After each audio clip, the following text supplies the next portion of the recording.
જે અમને અલગ તાલુકા આપો, અલગ અલગ જગ્યાથી માંગા છે, પરંતુ બધા લોકોનો પરામર્શ કરીને અને 15 દિવસ પહેલા અમે હું મોતીભાઈ પરિસાબેન અને આ વિસ્તારના બધા આગેવાનો એ ચિંતામાં મીટિંગ કરી અને ત્યારે પણ બધાને અપીલ કરી, આ વિસ્તારના સરપંચો પણ હતા, અહીંના સરપંચ પણ હતા, બધાને જ અપીલ કરી કે આપણે કોઈ પણ જાતનો વિવાદ નથી કરવાનો, એટલે વિવાદ કર્યા વગર આપણે આ પ્રકારનો નિર્ણય કરવાના છે। નાના મોટા કોઈ પ્રશ્નો હશે તો એ પ્રશ્ન અહીંયા બેસીને ઉકેલીશું।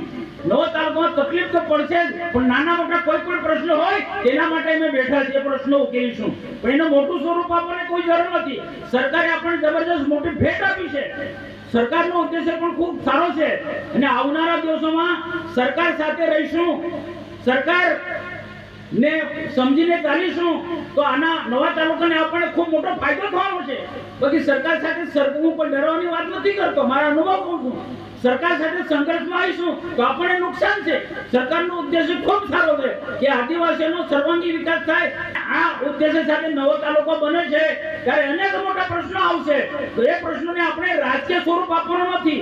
અહીંના સીધા નવા તાલુકાને કેમ કરીને આપણે વિકાસના માર્ગે લઈ જવાનો છે, અહીંના પ્રશ્નો કેમ કરીને ઝડપથી ઉકેલાય અને આવનારા દિવસોમાં તમામ કચેરીઓ અદ્યતન પ્રકારની તમામ સુવિધાવાળી કચેરીઓ બને એના માટે બધે કાળજી રાખવાની સૂચનો કરવાના છે।